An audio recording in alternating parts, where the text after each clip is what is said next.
E aí, galerinha do quinto ano, tudo bem com vocês? Vou pedir para vocês pegarem a apostila 1, módulo 1 de vocês, abrirem no capítulo 3, na página 295, ok?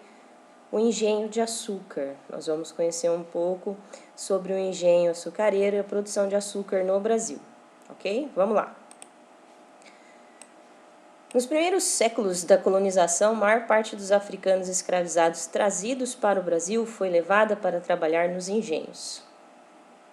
Nesse período, a gente já tratou, né, no primeiro bimestre, da vinda, né, da sequestro, né, de pessoas africanas que foram trazidas para trabalharem como escravas no Brasil contra a sua vontade, ok? E a gente já viu isso daí. Na sua apostila, daqui um desenho de um engenho, ok? Aqui, pessoal, eu tenho a capela, onde eram realizadas as cerimônias religiosas, como casamentos e batizados. Havia também a Casa Grande, o local onde morava o senhor de engenho com a sua família, tá? Essa aqui é a Casa Grande. E havia a casa de engenho, local onde era extraído o caldo de cana, né, para que o açúcar fosse produzido. Também havia a senzala, que era a moradia das pessoas que eram escravizadas. Observa aí na sua apostila, na página 295, essa figura, né? Depois eu vou mandar para vocês um vídeo sobre a produção do açúcar. Pessoal, o açúcar, ele era produzido a partir da cana de açúcar, tá? O açúcar hoje, ele é facilmente de ser encontrado em qualquer supermercado, qualquer armazém, até conveniência, certo? Mas o açúcar nem sempre foi um produto tão acessível como nós temos nos dias de hoje. No século XVI, né, e no século XVII, também no século XV, XVI, XVII, o açúcar ele era uma iguaria, era um produto extremamente raro, difícil de ser obtido, caro, extremamente valorizado. E a cana-de-açúcar é uma planta nativa, natural da Ásia, né, e na Índia, né, que havia muitas plantações de açúcar, os indianos eles consumiam muito açúcar, e os portugueses entraram em contato com esse comércio, e no primeiro momento eles pegavam o açúcar que era produzido na Índia, na Ásia, e revendiam na Europa. A partir do momento que o comércio com o Oriente declina, nós vamos ter uma queda das atividades comerciais portuguesas no Oriente, justamente porque Portugal teve que concorrer com outros países. Isso gerou uma instabilidade, né, muito grande para os portugueses. E os portugueses decidiram trazer a cana-de-açúcar para o Brasil, porque o clima do Brasil era muito parecido com o clima, né, ali da região onde a cana-de-açúcar era nativa na Ásia, e eles vão instalar os primeiros engenhos de açúcar aqui no Brasil, ok? Tá escrito, então, isso aqui no primeiro parágrafo. Por causa de seu alto preço, o açúcar podia gerar riqueza para quem o produzisse. Como o açúcar era muito caro no período, quem produzisse açúcar, quem tivesse um engenho para produção de açúcar, podia ficar rico, tá? Isso estimulou os portugueses a dar início à sua produção na colônia. Quase todo o açúcar produzido era exportado para a Europa. O lucro dessa produção ficava com os senhores de engenho e principalmente com os comerciantes europeus. Além disso, diversos impostos eram cobrados sobre a produção e comercialização desse produto, enriquecendo a coroa portuguesa. Então, a produção de açúcar, ela era bastante lucrativa. Por isso que os portugueses vão trazer a cana-de-açúcar para cá. Você vai grifar todo esse parágrafo. E por isso que o Estado português, o país Portugal, vai cobrar altos impostos, né, dos portugueses aqui no Brasil, para obter aí uma arrecadação muito grande, né, por meio desses impostos, desse lucro que era obtido a partir da produção do açúcar nos engenhos, principalmente na região Nordeste. Por que que os engenhos, nós vamos ter, né, uma grande quantidade de engenhos na região Nordeste? Por causa do clima litorâneo úmido, né, que facilita aí a produção. O trabalho nos engenhos. A produção do açúcar envolvia o trabalho de muitas pessoas. A maior parte do trabalho era realizada por escravizados. Nos períodos de colheita de cana-de-açúcar, eles trabalhavam até 18 horas por dia. É um trabalho cansativo, eles eram mal alimentados, eles descansavam pouco, é um trabalho braçal, é um trabalho duro e eles trabalhavam muitas horas por dia. Eles ficavam doentes,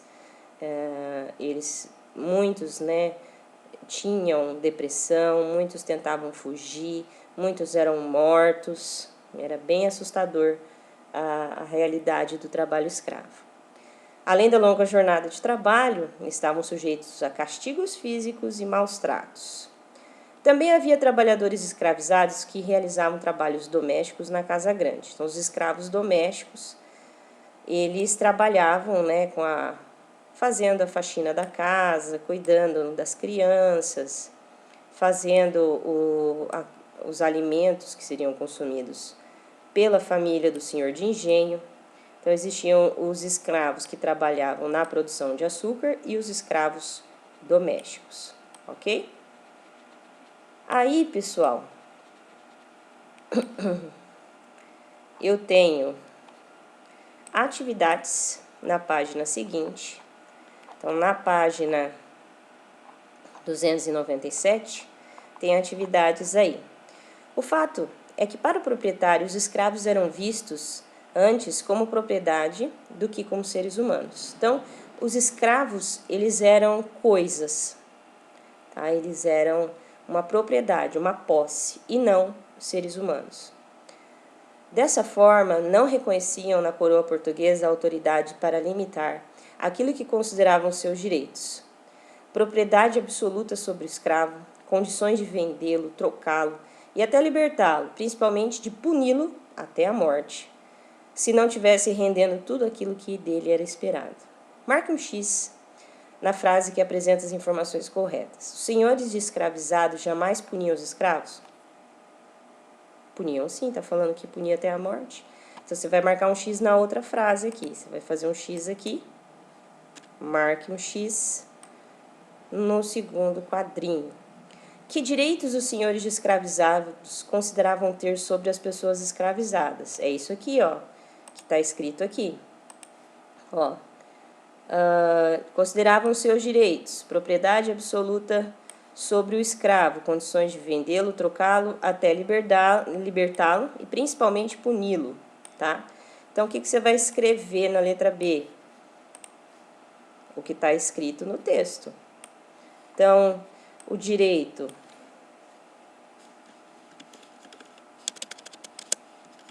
consideravam ter o direito de vendê-los. Que mais? Trocá-los, libertá-los ou puni-los. Seus escravos. Então, é isso que você escreve na B. Na C, qual a sua opinião sobre a maneira como os senhores de escravos tratavam as pessoas escravizadas? Você acha justo isso? Você acha certo? É resposta pessoal, tá? Aí você vai escrever, né, que o trabalho escravo... Ah, professora, posso escrever que o trabalho escravo era desumano? Pode. O trabalho escravo, embora fosse permitido por lei, era algo desumano. Não sei, você escolhe o que você vai... Desumano, ok? Você escolhe o que você vai escrever aí. Belezinha? Na página seguinte, a sociedade colonial.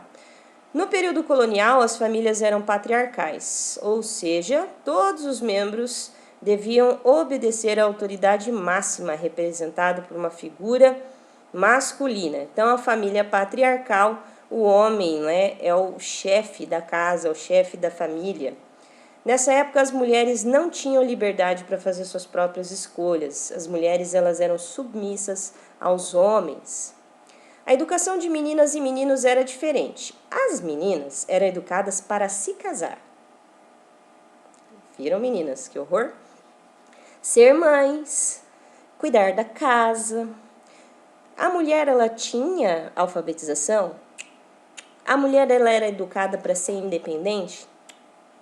A mulher era educada para ser livre, para pensar, para buscar crescer? Não.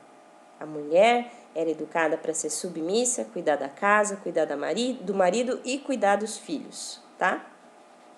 Os meninos, eles eram educados para trabalhar e realizar qualquer tipo de atividade. Além da estrutura patriarcal, a sociedade colonial foi marcada pela economia agrícola, né, que tudo girava em torno da produção da cana-de-açúcar, enriqueceu grandes proprietários rurais e colocou eles em cargos de comando para a administração do Brasil. Existiam também trabalhadores livres, né, que eram minoria e trabalhavam nos engenhos ou nas vilas que surgiam nesse período. A maior parte desses trabalhadores eram pobres, eles tinham pouco poder na sociedade, porém eles viviam melhores condições que os escravizados, né? Qualquer pessoa viveria em melhor condição do que um escravo. Era comum que eles trabalhassem na lavoura, colhendo cana-de-açúcar, né? No corte de lenha ou no corte de cana-de-açúcar, ou também no transporte do açúcar, né? Também como carpinteiros aí para fazer peças de madeira, móveis, etc. Carpinteiros, marceneiros. As mulheres pobres, elas auxiliavam seus familiares na lavoura e cuidavam dos serviços domésticos. Em geral, também deviam obediência a alguma figura masculina. As mulheres, elas não tinham liberdade alguma, sempre submetida aos homens. Aí, o que eu vou fazer? Vou pedir para vocês preencherem as suas apostilas. Está aqui a correção, na página 297. Vocês vão preencher as apostilinhas de vocês bonitinhos na página 297. E eu vou pedir para vocês acompanharem um vídeo sobre a produção da cana-de-açúcar que eu vou passar para vocês também, né? Só que você vai acessar o YouTube para você assistir. É um videozinho bem curtinho que mostra as etapas de como o açúcar era produzido. Belezinha? Belezura? Pessoal, agradeço a vocês. Estou com muita saudade, né? Torcendo para que em breve nós venhamos a nos ver novamente, estarmos juntos na nossa querida escola, ok? Então, a aula de história fica por aqui. Espero que vocês tenham gostado, espero que vocês tenham entendido. Caso vocês não tenham entendido, não tem problema. Fala comigo, manda uma mensagem. Professora, eu tenho vergonha. Manda uma mensagem no chat se você tiver com vergonha.